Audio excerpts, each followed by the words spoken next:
kwanza mimi nasema tunamshukuru Mwenyezi Mungu kwa jitihada zake mpaka sisi tumefika hapa tulipofika.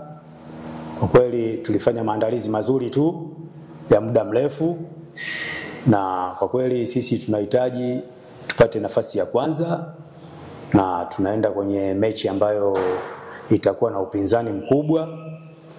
Tumewaona jinsi gani timu pinzani jinsi gani wanapocheza.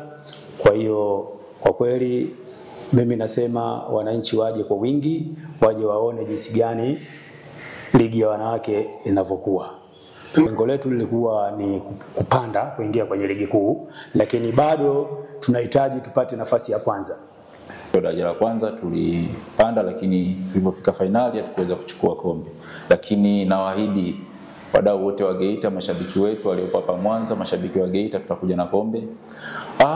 Tausi ni timu nzuri, bahati nzuri tumeiangalia inapocheza, tunajua ubora wao, tunajua wanamshambuliaji na magoli 12 nafikiri, wana defense yao wameruhusu goli moja so far. Nafikiri ni wazuri zaidi kwenye kuzuia, pia ni wazuri zaidi kwenye kushambulia. Zasi wao na magoli mengi na Zasi wao wameruhusu magoli machache.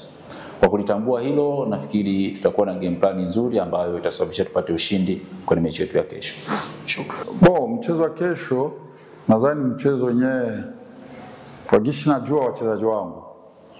Itakuwa mchezo wenyewe hawana pressure. Jua walikuwa na pressure kubwa sana kufuatana na maandalizi walifanya. Tulishakuwa karibu miezi 2. Naingia mechi ya kesho kama vile unavyojua ni project. Vijana wetu ni wadogo na wale ni dada zao ni wakubwa zaidi kimaumbo. Kwa hiyo tunataka kwenda kuwaonyesha tu kwamba maumbo na ukubwa wa kucheza muda mrefu kwenye ligi sio sababu ya kuweza kuwa upate matokeo. Sisi ni vijana wetu ni wadogo, wasikivu na wanacheza kwa mipango ya mwalimu. Hicho ndio ninachokifurahia. Ukitoa maagizo basi wanaenda kufanyia kazi. Hilo ndio kubwa ambalo nafurahi. Kwa kesho lengo ni hilo tu moja, kwamba na sisi tupo kwenye 2 bora.